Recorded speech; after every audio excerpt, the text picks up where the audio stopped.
Hey,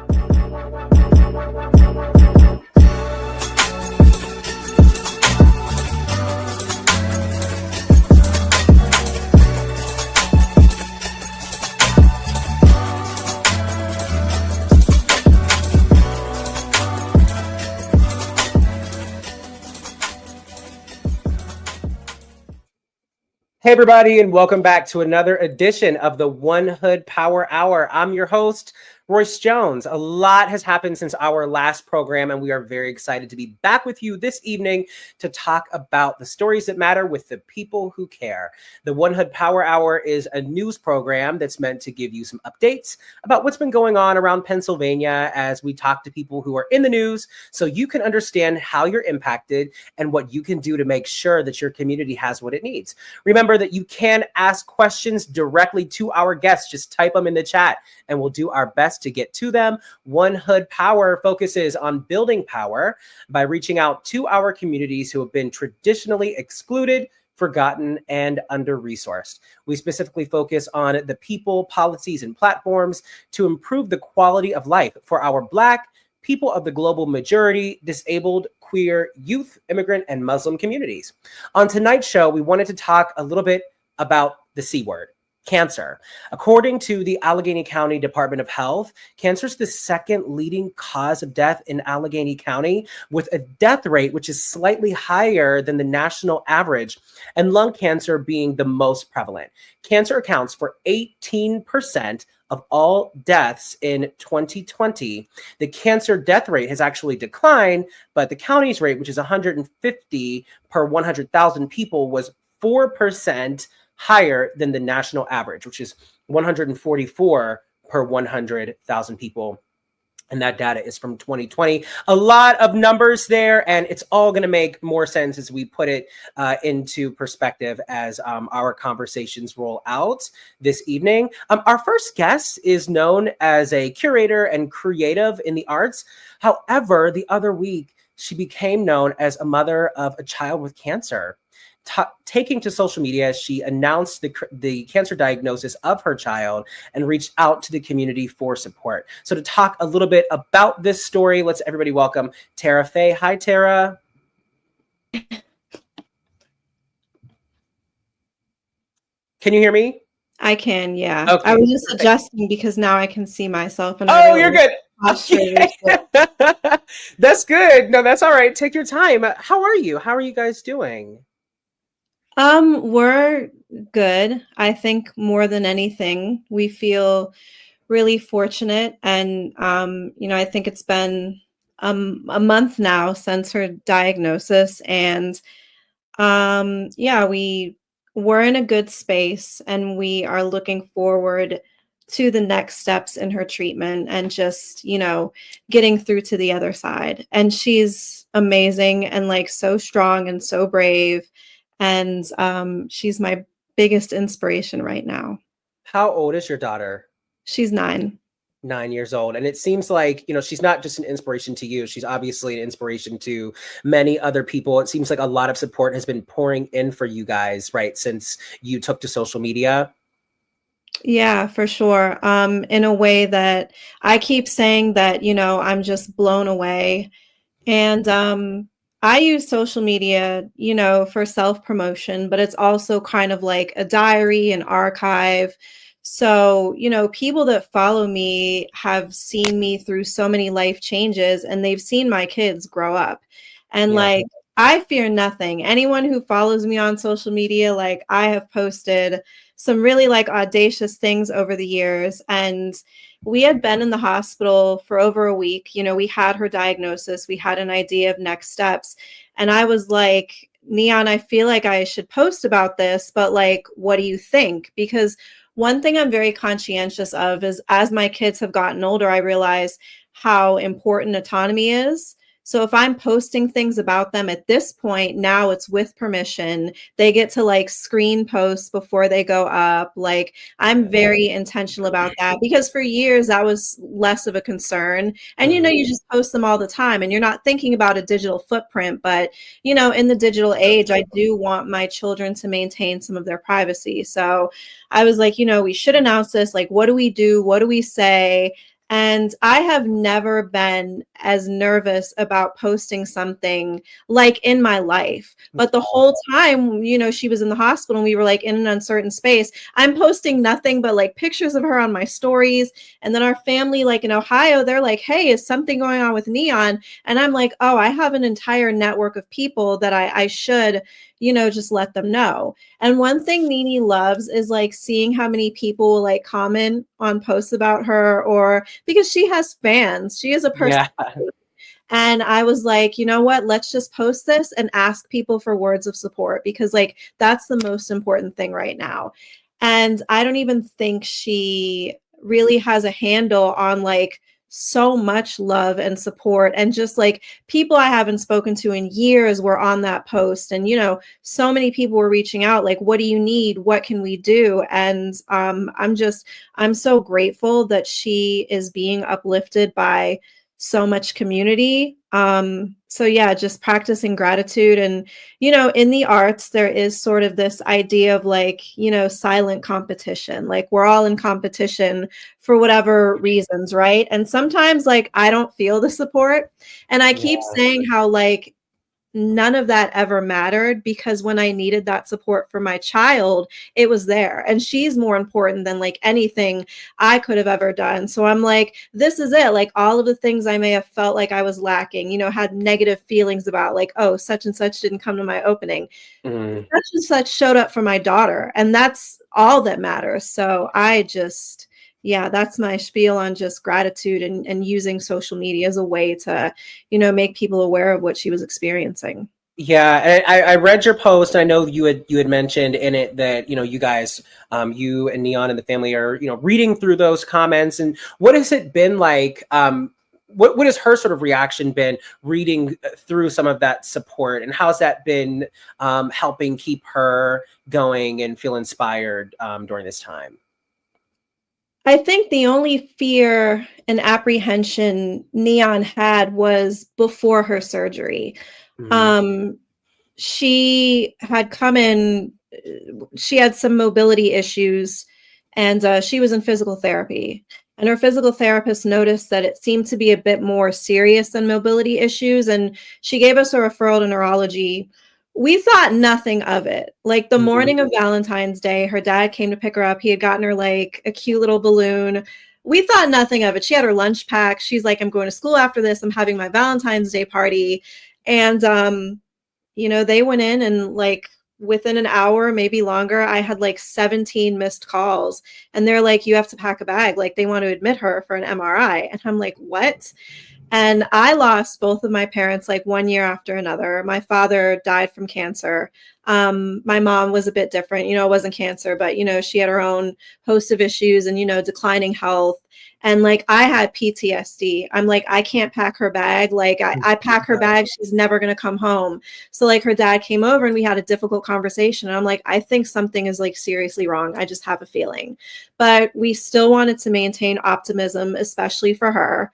But we both had moments where we're super emotional. To her, like going into the hospital was an exciting thing. She had a private room. They're like, oh, you have room service, you have a TV. So she's in there and she's like, I've got the sweet life. And I see her dad like tearing up, and I'm like, oh my God, like, and at this point, still not knowing what to expect, but just like knowing deep down, like this has to be something. Mm. So she had her MRI the next day, and a lot of things happened that were really serendipitous, like getting her in for an MRI right away, the physical therapist, knowing that something was wrong, seeing things that we hadn't noticed as her parents. And, we got news that it was an abnormal MRI, but we didn't know what that means. Because I mean, abnormal could be anything. It could be like they need to do it again. They didn't get what they needed. And her neurosurgeon, who wound up being one of her, primaries, happened to be at Children's Hospital that day because he had taken his daughter to the ER. So again, serendipity, like things aligning in a really particular way. So he was able to speak to us right away and said, unfortunately, this is malignant. We will need, to do surgery to remove the tumor.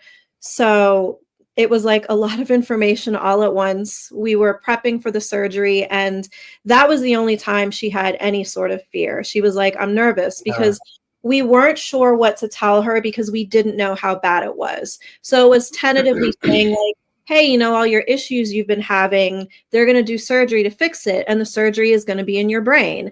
And that was the extent of what she knew.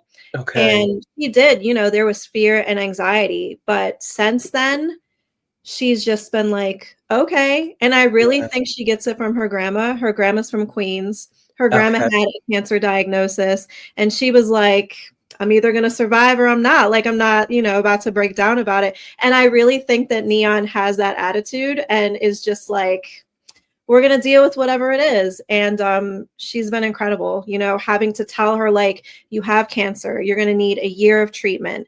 And she's just, I mean, she's incredible. I can't even, like, I've cried so many times. This girl maybe cried like once in the hospital. It's just Yeah. amazing. Happening? What was going on where you noticed things weren't right, that she was in physical therapy? Like, take me to the beginning with this. She was one of those kids that got really tall really fast. We call her like a baby giraffe. And that had to do with precocious puberty, which is essentially a hormone thing that Black children in particular are, you know, kind of predisposed to experiencing. So she was in physical therapy for that, just to get control over her mobility. We managed to like resolve some of the issues and kind of like stop her growth where it needed to stop before we had to maybe consider like a hormone regimen or anything like that. So she had stopped going to physical therapy because we saw some improvement. And then we noticed like some clumsiness. She had started to have like falls around the house, like shakiness in her legs, which we really just assumed was regression because she had not been in physical therapy consistently. In retrospect, there were more things that we noticed because like I've been sitting in retrospect because even as a parent, Yeah. you're like, how could I not know? But there were just things where we would not have assumed it had to do with a brain tumor. So yeah, the shakiness, the instability, clumsiness. She was experiencing nausea, which was unusual for her, but like I'm a chronically nauseous person. So I'm like, oh, maybe she got my nausea, but that is an indicator of a tumor. Um, her eye movements were a little off. And I remember noticing that and thinking like, oh, my baby has a lazy eye. That's okay. She's still cute. Like, who cares? You Yeah. know? And things that we would not have immediately assumed. But her dad, you know, Neon is his first child and she's my second. So, you know, I don't worry as much. I'm like, oh, I'll give her some Tylenol. She'll be fine. But like if she Mhm. coughs wrong, he's like, I'm taking her to Children's. So he was like, I'm going to get her back in physical therapy. I'm afraid of her getting hurt. And that was a real fear for both of us, especially because she was starting to have more falls and, you know, things could have gotten bad. And her physical therapist, who was like brand new to her career in her 20s, like a newlywed, Yeah. she told me later on, because when we got the diagnosis, I was like, I've got to meet this girl. Like, she could have saved our child's life. And she was incredible. She's like, you know, I only met with Neon 3 times, but like, she really made an impression on me. She's such a sweet girl. And she said, I could not let go of the idea that something else was going on. And she said, I spoke to my colleagues, and, you know, that's why I gave you guys the referral. And she did say, you know, I appreciate you crediting me, but as parents, she said, you would be surprised how many people do not follow up on referrals. And the fact that we did Mhm. that, which is really her dad, you know, being overprotective. And I brushed that off so many times, like within the 9 years we've had her, like, oh, you're so overprotective, you worry too much. But that is really the thing that saved her, that and her physical therapist, you know, noticing things that we didn't. Yeah. Do you know how far along she was with cancer, and did it have something to do with the amount of hormones that she was producing? Is there some sort of link there? We did consider that. What she had is meduloblastoma, which is, you know, a grade 4 tumor, no matter what. It's very aggressive, one of the most aggressive cancer types. Um, and we did consider that, you know, because in some cases it can cause like spontaneous growth, things like that. So we did consider the possibility that maybe when she had scans previously, they missed something. Mhm. But, you know, I don't know that it would have made a difference because, you know, a crystal ball could have told us Neon's going to get brain cancer. And there's nothing we could have done about it. It's just a thing that happens. They don't know exactly why it happens to kids. There are genetic components, but it's one of those things that there just like isn't enough information about in terms of onset. So no, we really don't think it was anything like that. It's just a roll of the die, just a Yeah. super unfortunate, unexpected thing. But it was not caught as early as her neurosurgeon would have liked, but still Okay. another thing we're so fortunate for. A lot of kids, it's not discovered until things progress to where they are having really bad headaches, really intense nausea. A lot of times, this cancer is aggressive, so it metastasizes, and it's not caught until it starts to impact the central nervous system. And we Mhm. got her in exactly on time for the best Good. prognosis. And Good. we are just like so, so grateful because even, she was able to wait a few days before she even had her surgery. And so many nurses said, it's so great to see her like this because by the time we usually see kids for this surgery, they are really bad off. And Yeah. similarly to her coming out of surgery, it's a miracle. Like the next day, she was up and like doing things, and within a week was ready for physical therapy. Her strength is like astounding. Wow. How long was she experiencing some of those symptoms, by the way?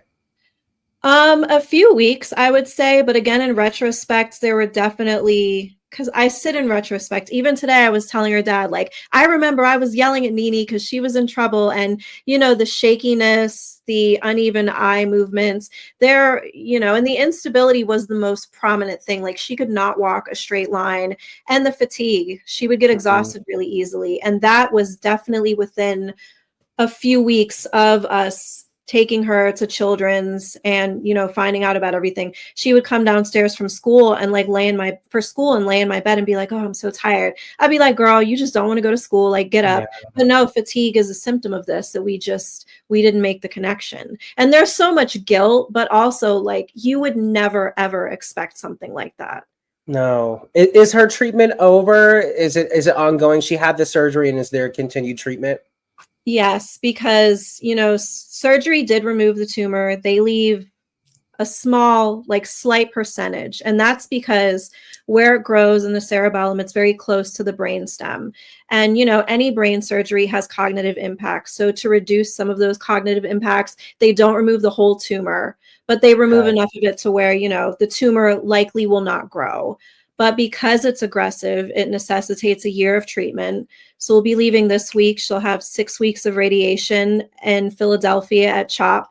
And, that's a really incredible hospital. They work very closely with children's, and everything is working together as a team to coordinate the first parts of her treatment. And we opted into this particular treatment because this radiation is more targeted and Mhm. can reduce long-term cognitive impacts. Unfortunately, because this is brain cancer, when it's all said and done, she will be different. We don't know the significance of how different she will be, but we're advocating and we're choosing the best options, the best course of treatment. And when that wraps up, she will come back to Pittsburgh and do outpatient chemo at Children's. Okay, so people definitely are going to want to stay in contact with you and lend you some support. How can they do that? I'm always on Instagram. I don't know like if people are watching, but we're really fortunate to where her father and I were still able to work. We have an incredible support system. We're able to navigate, being in Philly for an extended period of time.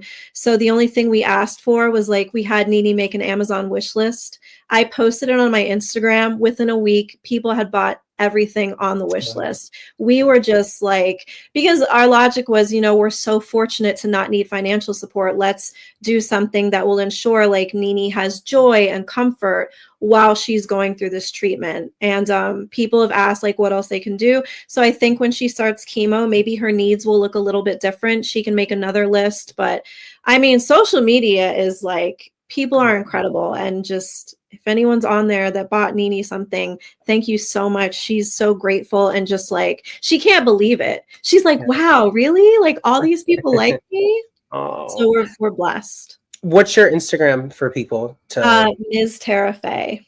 Okay, cool. And we'll try to drop this in the comments or something too, so that people can copy paste it or whatever. So, well, we wish you guys the best. First of all, thank you for coming on and sharing this with us. And I know your story is going to inspire so many people. And so thank you for that. And we wish you guys the best of luck. And hopefully we'll be talking again with good news sometime down the road. Thank you. Thank you. So, you guys, for many people, healthcare is just scary. I'm sure, some of the things that you heard this evening so far have probably been scary to you in some way. You don't know where to go, who to turn to. So there's actually a group of nurses who are trying to engage the community to help with some of those issues and help people gain a better understanding. We want to welcome our next guest, Joanne Boyd. Joanne Boyd is the president of the Pittsburgh Black Nurses in Action. It's a local chapter of the National Black Nurses Association. It's an organization of nurses with a commonality of sharing health promotion to the public. Pittsburgh Black Nurses in Action provides education on disease processes that affect the community. So we want to welcome Joanne. Hey, Joanne. Thank you. So first of all, welcome. Are there any statistics that you think right off the bat people need to know about regarding cancer in Allegheny County? I know we touched on them a little bit at the top of this show, but were there any that you wanted to share with us? Sure. Thank you for that. So with this month being Colorectal Cancer Awareness Month, I thought I could touch a little bit on colorectal cancer statistics. And that is that 1 in 26 women will be diagnosed with colorectal cancer and 1 in 26 men, 1 in 24 men. And the one statistic that kind of stands out a little bit more now is that we are seeing colorectal cancer occur more in both men and women under the age of 50. In terms of race, we see that the Native American Indian and as the Alaskan Native, they are the ones that have the highest rates of colorectal cancer, and that's followed by African American men and women. So we also look at some of our statistics related to breast cancer, and breast cancer we know is diagnosed in a more aggressive state. Typically with an African American women, they are more typically to die of breast cancer, and they are more so than their white counterparts are seen more to have the more aggressive type of triple negative breast cancer. So with the ages that people are sort of being diagnosed, shifting with like colorectal cancer specifically, I mean, are age requirements or recommendations changing around that too for tests and screenings? So the screenings, we look at the U.S. Preventive Services Task Force guidelines and the American Cancer Society, and they look at the average person. So for the average person for, say, colorectal cancer screening, that just start at age 45. But the thing you have to keep in mind, it's always important to talk to your healthcare provider to just make sure you don't have any genetic risk, any other types of risks associated with your lifestyle and behavior that might make you more prone to be at risk for cancer, whether that be colorectal, whether that be breast, whether that be lung, cervical cancer, to name a few. So there are guidelines to follow, but you need to be having that conversation with your doctor for each specific cancer. Okay. So with, all of that, what kind of screenings are available to people?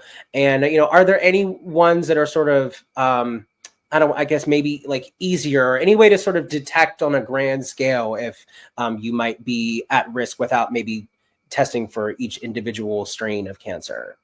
Sure. So it is going to be depending on what type of screening what type of cancer you're screening for. So there's not like one test that's going to kind of do it all for you.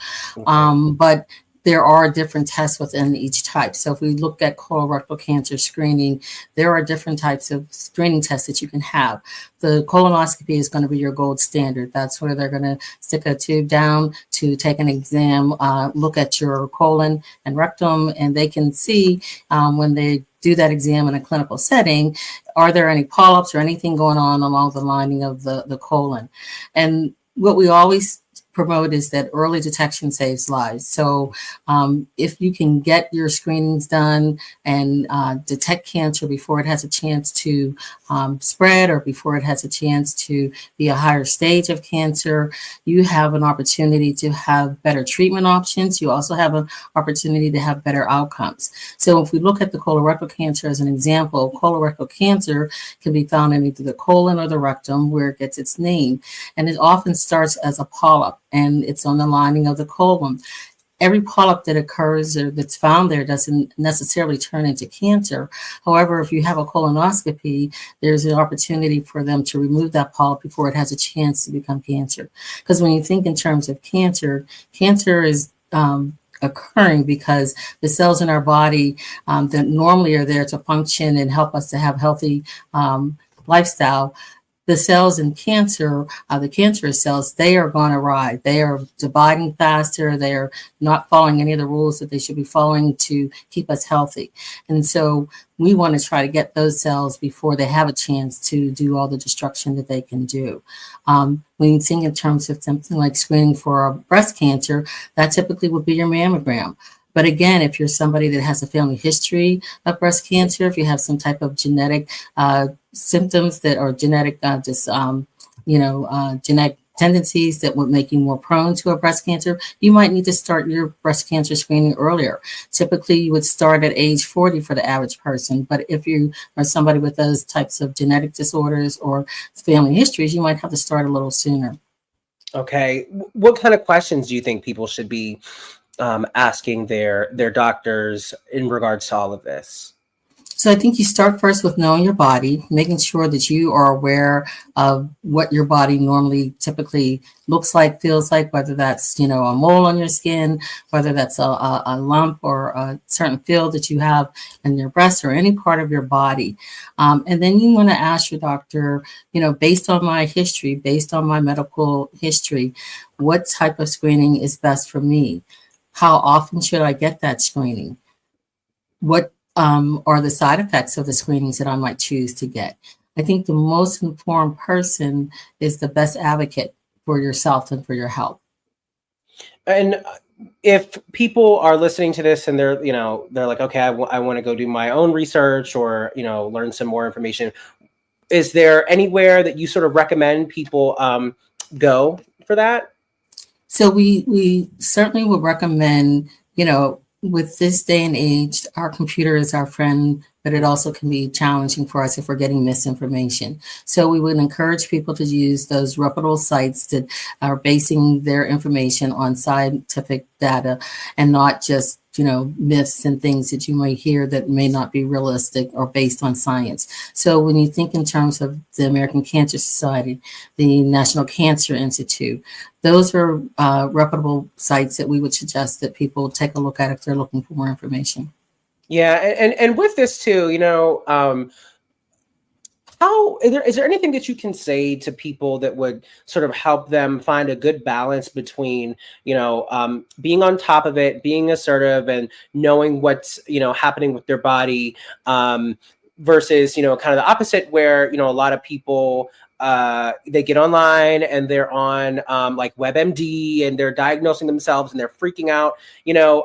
What's a good place to be? What's a good in-between area for that? Because you notice people have like kind of some healthy concern and then like unhealthy concern where they're like, in shambles and they haven't even been diagnosed yet. Yeah, so I think that, having that good, trusted provider, that healthcare provider, knowing somebody that you trust. If you don't have that provider yet that is one that you can trust and you're searching, then who is that trusted family member, that trusted friend of yours that you can go to and say, hey, I need to talk to a doctor about this. Who might you recommend? Because you want to have that conversation where somebody is focused on you, focused on your symptoms, focused on your history, and what might be the best treatment course for you or the best test for you. Is there anything else that we missed that, you really wanted to drive home with people tonight? I think that if you look at cancer prevention. We know that we don't have a cure for cancer. We know that we can't necessarily prevent cancer, but we can minimize the risk of getting cancer. So I would encourage everybody to be taking a good look at their health. What kinds of foods are we eating? Are we taking time to exercise? Everybody's exercise pattern isn't going to be the same, but we do know that some amount of activity is better than no activity at all. We also know that things like processed foods, red meats, are linked to some of the cancers, such as colorectal cancer. So you want to start with a healthy diet. You want to limit your alcohol intake. You want to look at, if you are somebody that smokes, you want to take a look, is there that an opportunity for me to consider is something that I want to maybe change? Is that something that I want to either cut back on or quit smoking altogether? A lot of times people think that, if you smoke, you're going to get cancer, or that is the only way you get lung cancer. But the other thing to keep in mind is secondhand smoke also can lead to lung cancer as well. So if you think about quitting smoking, maybe not just for yourself, but maybe others that you love. And there's also third-hand smoke. When you are smoking in your environment and you have the smoke, the residue that stays on your clothing, that may stay on your furniture, may stay on toys, on pet toys, there's oftentimes little ones in the house that may be picking up those toys and putting them in their mouth. There are pets that could be picking up those toys and putting them in their mouth. So it's important that we think of doing these things for ourselves, but also for the ones that we care most about. Yeah. Well, thank you so much, Joanne, for talking with us tonight. I hope that people are able to walk away with something from this, and I think they will. Thank you so much for joining us. Thank you. So our next guest is a reason why it's very important to understand what cancer is and how it impacts them. We're talking about Dr. Cheryl Hall Russell. Dr. Cheryl Hall Russell is an esteemed strategist and public speaker, yet she, like so many other Black women, found themselves with a cancer diagnosis. To talk about her experience as well as the link of cancer to some hair care products, let's go ahead and welcome Dr. Cheryl. Hi, Dr. Cheryl. Hey, you. How you doing? I'm well. How are you? I'm good. I just want to express some gratitude right away, though, to your prior guest, Tara Faye and Joanne Boyd. I mean, it's so many angles that you guys are bringing in, and it is just really good to hear their stories. And all of us have a story, both as advocates and, unfortunately, sometimes as patients and as caregivers. And so getting the whole aspect of this cancer journey is super important. So I really appreciate them. Yes. And, you've, like we mentioned, had your own journey. You're a survivor. So talk to us about that. Take us to the beginning and tell us about your diagnosis. Minding my own business. And everybody knows I love to travel. I had just gotten back from Tanzania. I was living my best life. I run my own business. I was feeling great. But I started to have some symptoms. And I'm a woman of age. And there were some things that should not have been happening that were happening. And I was like, and I was going in saying, I'm seeing some blood, and I had my typical tests, the screening tests that she talked about, especially for cervical cancer, those annual tests. I'd gone in for that.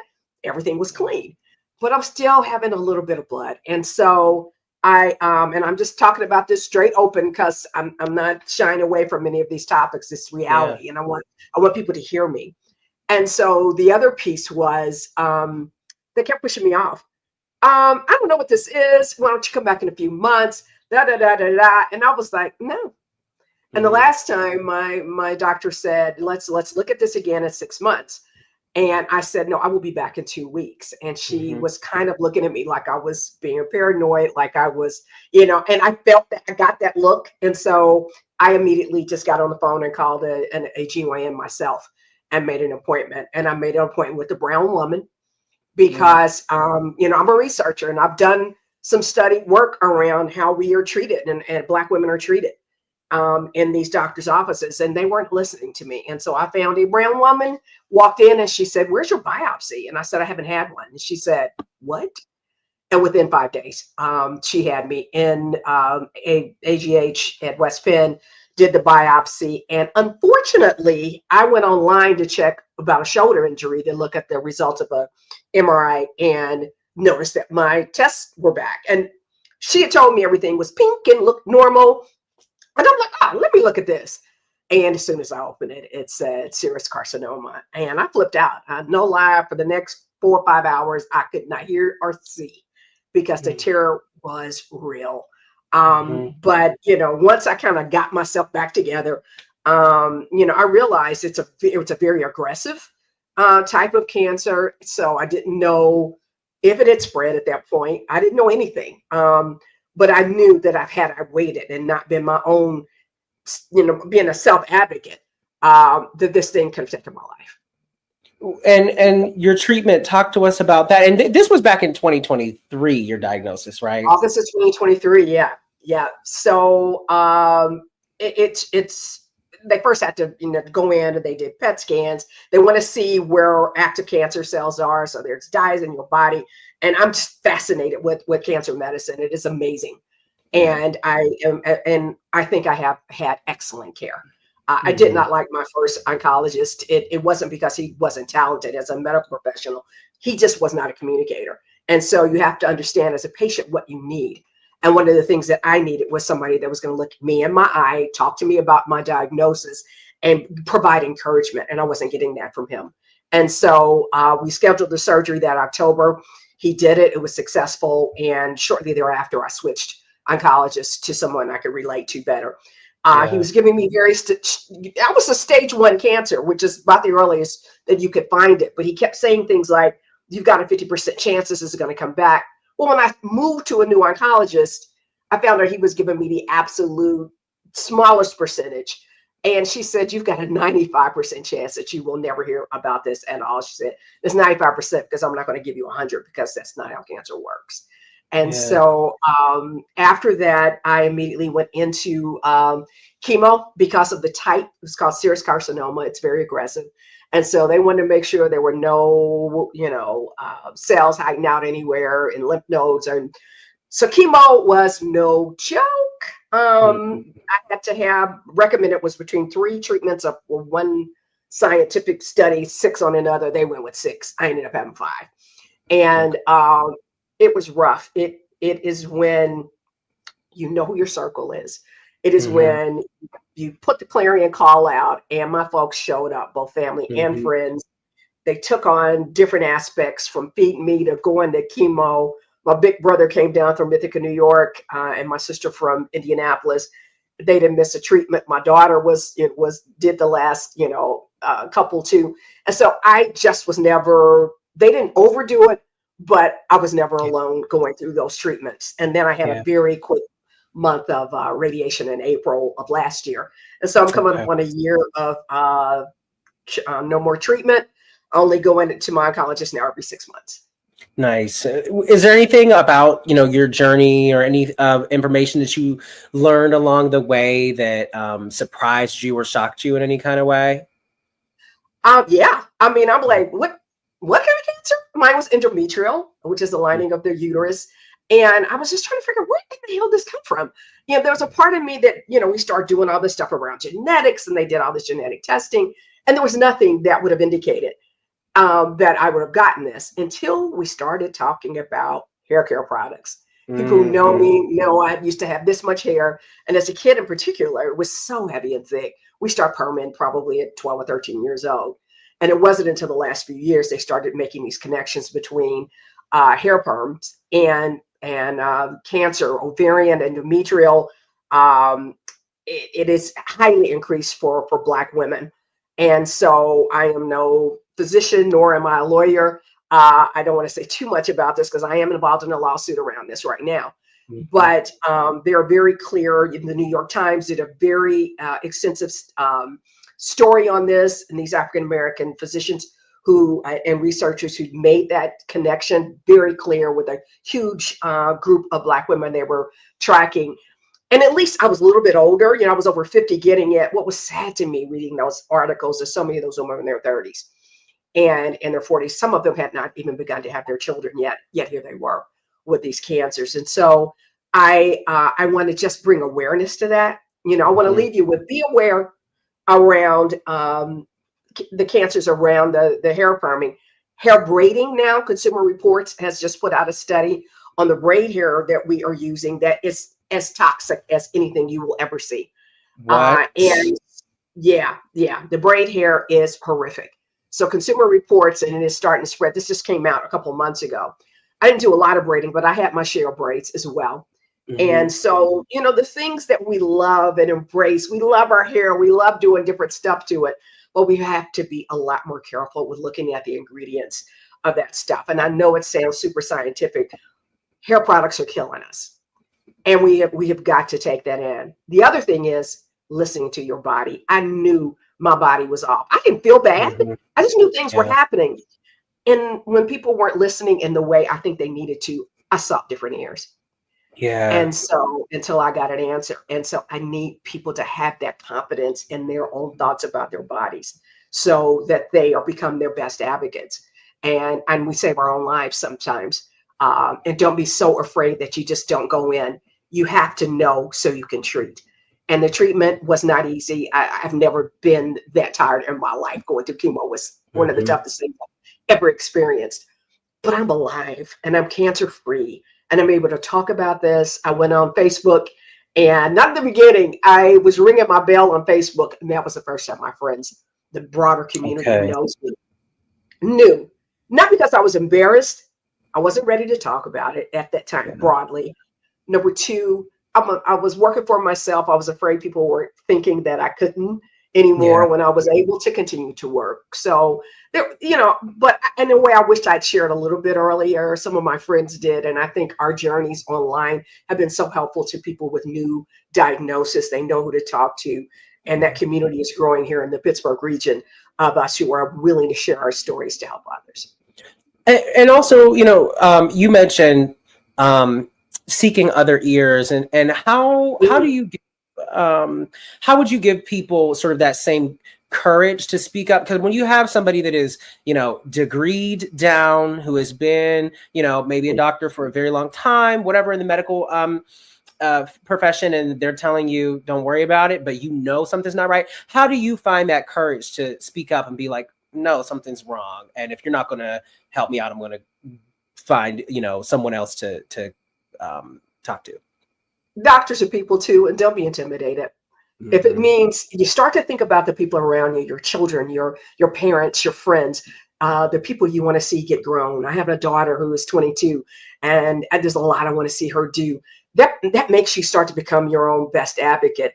These Yeah. folks can make mistakes. My primary care doctor has yet to say anything to me about the fact that she missed this. And Mhm. I will be looking for a new one because I'm still, I thought I was going to see her for my regular appointment, and she put me off to somebody else when it's last time for me to go through. Mm.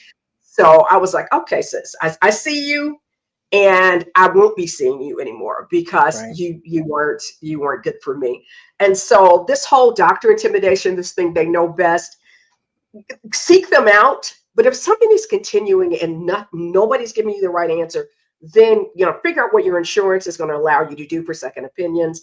I immediately went to look at my Highmark, and I was like, okay, who else can I see? Somebody else? Do I have to stay? I was willing to pay cash for it if I had to see Mm. somebody else. Luckily, I didn't have to do that.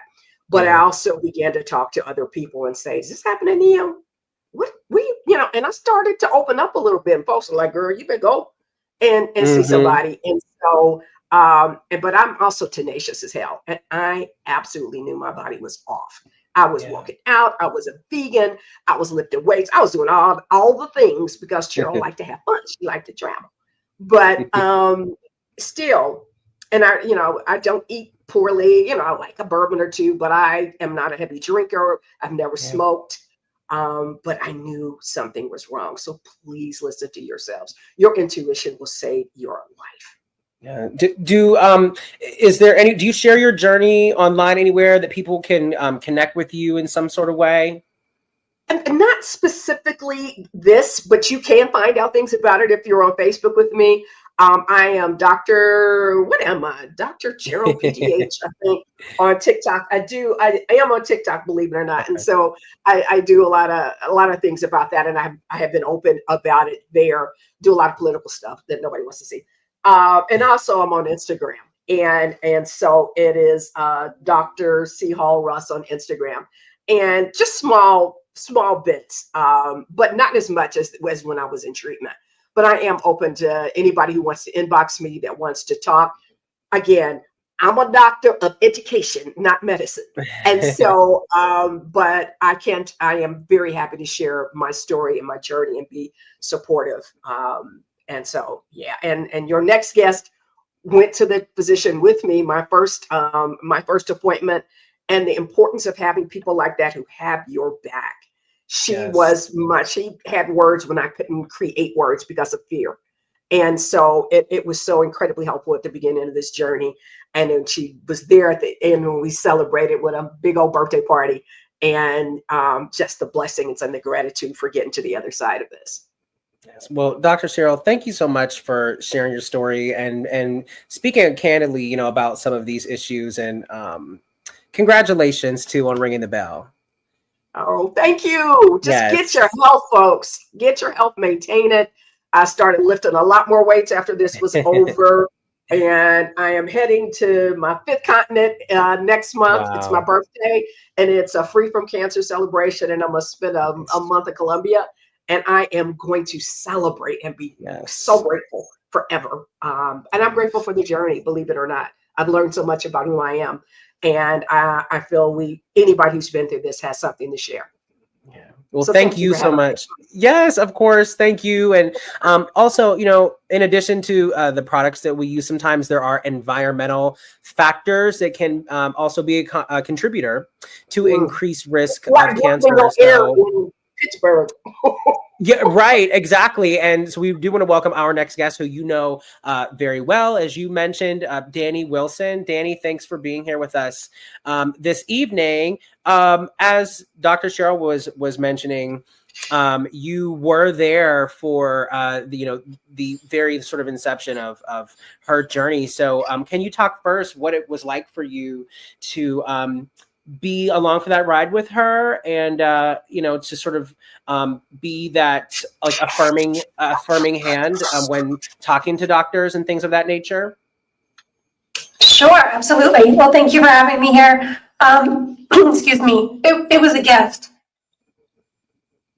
I know Cheryl has always expressed gratitude for her community, her circle, her friends who rallied around her, and hopefully most people have folks like that.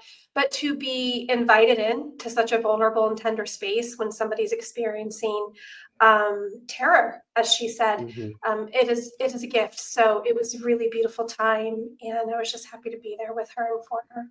Yeah, and so you, Danny, are an environmental organizer, the executive director of the Cancer Environmental Network of Southwestern Pennsylvania. Your work centers around helping organizations understand how to reduce the use of toxic chemicals that are linked to cancer. So can you first of all talk to us a little bit about your organization and your work there? Yeah, absolutely. And we've been talking about it all night without necessarily knowing we're talking about it. I heard Cheryl say that hair products are killing us. It's the chemicals in the hair products, right? And I heard her say that one of the reasons she didn't talk publicly earlier is the fear of losing work. Capitalism is killing us. Capitalism is making the hair products, making sure it's all about profit first and not about human health or health of the planet. So that's why we're here as a network. We want to end exposure to toxic chemicals that contribute to cancer. So it's about primary prevention for us before cancer happens, because cancer is not inevitable. Industry and capitalism tells us it is. They tell us we need to sacrifice our health and our lives and our children to have jobs or a successful economy, and that's not true. So our network has over 50 organizations in the region and some individual members as well. And we do our work through 4 teams. We have a science team, healing and justice, government action, and collective action. And so regionally here in Southwestern Pennsylvania, when we talk about those risks and those chemicals, what are we looking at here? What are we talking about? Yeah, so environmental risk factors for cancer include pollutants in the air and water, pesticides, and contaminants in consumer products, which includes things that we buy, right? Personal hair care or personal care products, cleaning products, chemicals in furniture, etc. Some of the pollutants associated with cancer you may have heard of include microplastics, PFAS, also known as forever chemicals, and diesel particulate. And all of these exposures are more widespread and have disproportionate impacts on vulnerable populations and communities, particularly communities with a higher population of people with the global majority, and with more people living near the federal poverty line. But specifically here in this region, there are 6 types of cancer that have both strong links to toxic chemicals and are more prevalent, like a higher cancer incidence in Allegheny County as compared with national rates, sometimes as much as 50% higher here. And those 6 cancers are bladder, breast, kidney, lung, leukemia, and thyroid. So, what are the environmental factors that are driving that? Yeah. So, if we focus on just air pollution and lung cancer, right? The links we see between those. So in Allegheny County, both Black men and Black women have higher rates of lung cancer than white men and women. So you can see the racial disparities of cancers we've talked about tonight include those cancers linked to environmental toxics. And Joanne mentioned the smoking, the secondhand smoke, the thirdhand smoke, which is all very true. And it's about more than smoking, especially here where we are. And there's a really startling statistic that drives this home. If everyone in the country stopped smoking overnight, there's no more smoking. On average, the incidence of lung cancer would reduce by 62%. So that's telling us that smoking is causing a whole lot of lung cancer. In Allegheny County, our lung cancer incidence would only be reduced by about 11%. So that tells us there's a lot more going into lung cancer here than smoking. Radon is certainly a factor, which is a naturally occurring odorless gas. But there's some research. The research that I just cited is from some folks that are participating in the network, and they'll be publishing another study this spring to kind of dig into why that is here in Allegheny County, and will really show just how heavy air pollution factors into those things. And so, is there anything that we can do at home to sort of safeguard ourselves in the best way possible from some of these risks? Yeah, there's so many, and all the different cancers, they might have different environmental risk factors to them. There's a lot we can do as individuals, and I will be happy to share a few of them.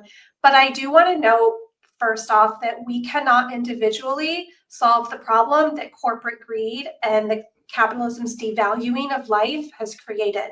So we can help. There's a lot we can do. It's great to have agency, but we also need policy changes. And we know the federal government is not only not supporting this right now, but is actively fighting against the health of our planet and our people.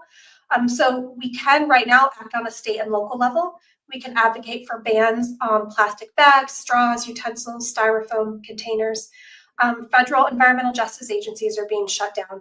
They're being closed down all over. So right now, we can support our state environmental justice agencies and demand that they stay open and they take action. So right now, the network is asking people to sign on to a letter asking Governor Shapiro to do just that. I think it might pop up in the chat for you. But as individuals, yeah, we can work to reduce our individual exposure.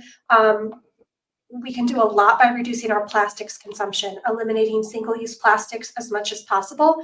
Those plastics just break down and break down and break down, even in the landfills, into smaller pieces, and they remain. Replacing your plastic cutting board with a wood cutting board, never cooking with plastic in the microwave, removing your hot food from plastic containers as soon as possible, using canvas or cotton bags instead of the reusable plastic ones.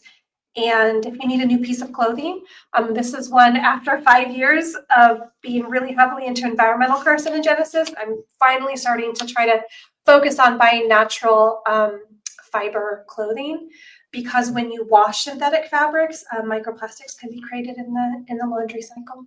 Wow. So those are some things that we can do. And that laundry thing is shocking because I was not aware of that either. Well, and on that, yeah, I mean, and do you notice, like I haven't gone, shopping, on that side of it. Like I haven't been looking for natural fibers.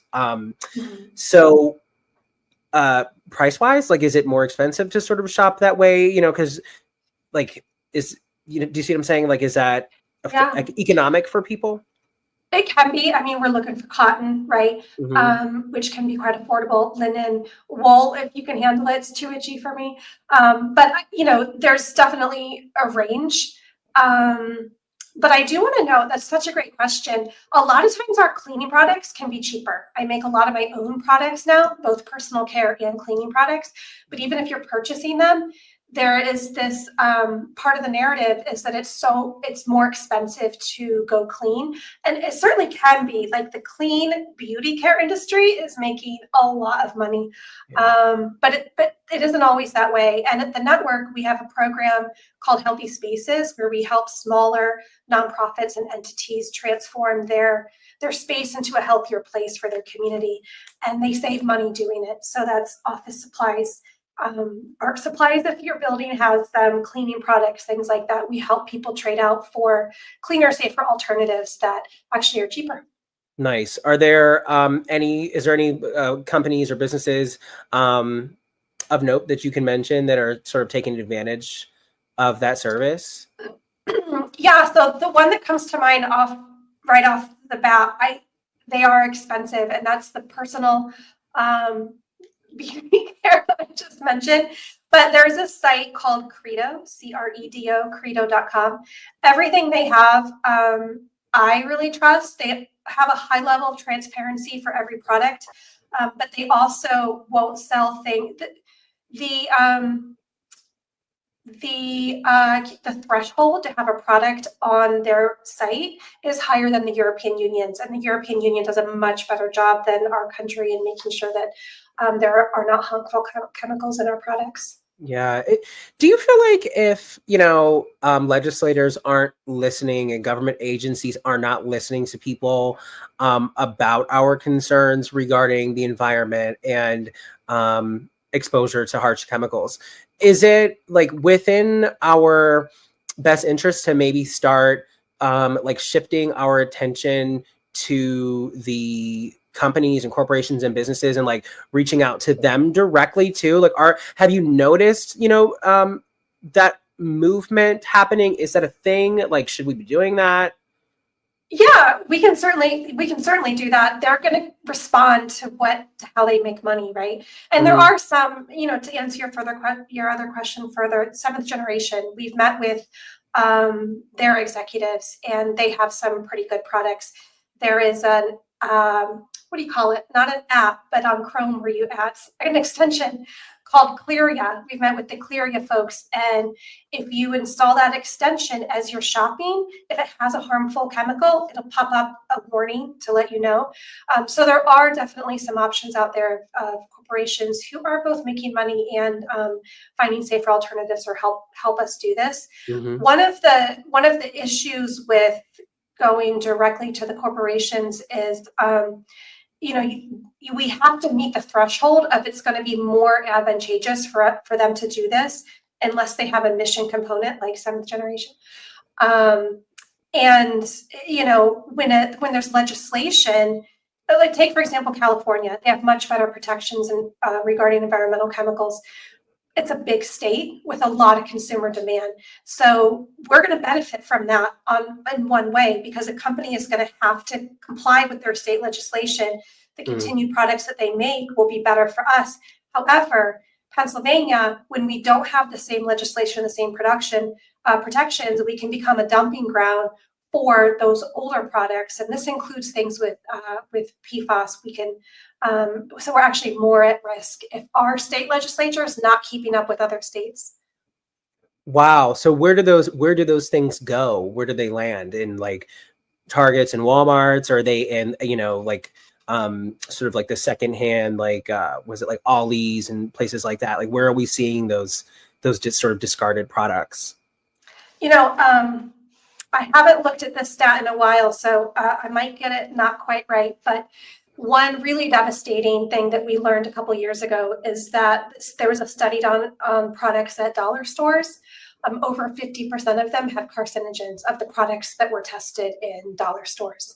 And it seems, people living in poverty and Black and brown people are not only not protected, sometimes it seems as if they're targeted, of course, for where these products end up. Wow. So with all of this said tonight, I mean, is there a checklist, that you would recommend to us if we decide we want to sort of do everything that we can, knowing that we're not so certain that we can trust the powers that be to make the right choice? Is there a checklist of things that we can do for ourselves to sort of remove ourselves from harm with this stuff? Yeah, probably. We don't have one. We could make one. One of the problems with this is clearly it's very overwhelming and it's very scary. And it's not our responsibility, right? This should be the government protecting us. It should be the corporations, not being so cavalier with our lives, but it is on us. So a lot of times there's just like small snippets of information and even small snippets of what people can do, because it can be paralyzing. Like I said, I'm a social worker, but I came into this environmental carcinogen work 5 years ago, and I'm just now starting to look at my clothing.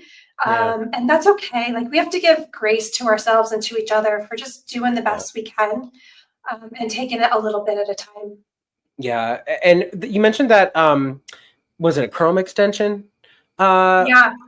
So can we use that like a daily thing that it'll showcase anything that might be like toxic to us? So like, what is that again? Is it free? Like, how do we use that? It's free. It's called Clearya, Clearya. And yeah, anytime you're shopping, I'm not sure if they have an agreement with certain entities. I don't think so. I think in most any shopping cart, they'll just be it's like red or orange, so you can notice it. A little warning pops up. It'll tell you exactly what chemical is in that product that is harmful. Don't think it tells you why, but I could be wrong about that. Okay. And also just back to the sort of the more environmental factors, because those are things that we can do, I suppose, economically to protect ourselves. But, what if we are in one of those areas that does have sort of those higher statistics of air pollution? We can't afford to just up and move. What do those people do? Yeah, so air filters, indoor air filters are really great. There's a lot of organizations within our network that provide air filters for folks that provide monitors, so people can actually monitor the pollution going on in their own home. There's an organization called ROCIS, ROCIS. We don't know what the acronym stands for at this moment.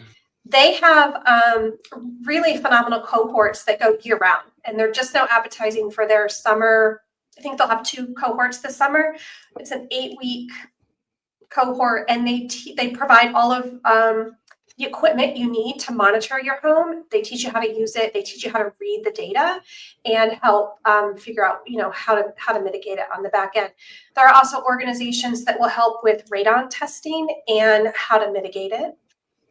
So it's not super centrally located, possibly, but there's lots of organizations in the area that are trying to help folks with some of this. Okay. And anything on your end that you wanted to touch on that we didn't get to this evening? I don't think so. We're available if folks want to get involved. Like I said, we have a science team, a healing and justice team. The healing and justice team is our newest team, and it's really important because we want to start healing. We can't wait for this harm to end before we attend to that. So we're building that team. So here's a call out to everyone if they're interested in being part of that. We are looking for folks to join. And how can people get in touch with you? So they can reach me at my email's Dani, D-A-N-I, at CENSWPA, that's our acronym, CENSWPA.org. I'm on LinkedIn, Dani Wilson.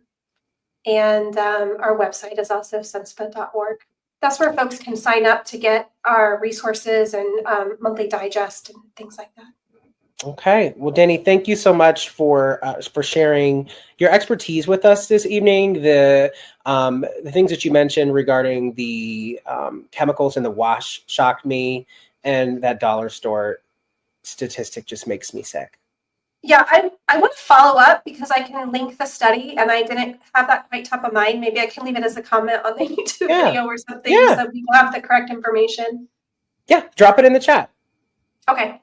Cool. All right. Thank you so much, Danny. So you guys at home today, we talked about a lot of different things, some of which touch slightly on policy. And one way that we're always able to impact policies is through our vote. We tell you this all the time.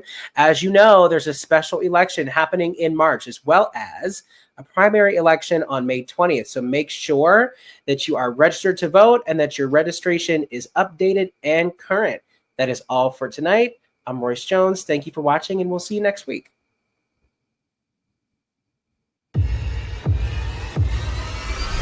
Hey everyone, it's Miracle, host of Brunch with the Black Man. These people intend to kill me, keep me in prison. I am so happy to announce we have season 2 of Brunch with the Black Man. And I could never understand why my heart would race and my hands would get sweaty. So make sure you join us as we go on this journey with Black men as they heal themselves, talking about their own journey as we eat to feed our souls. All of my brothers have been in jail, and 3 of them have been in prison. You know what I'm saying? Of course, I've been in jail as well.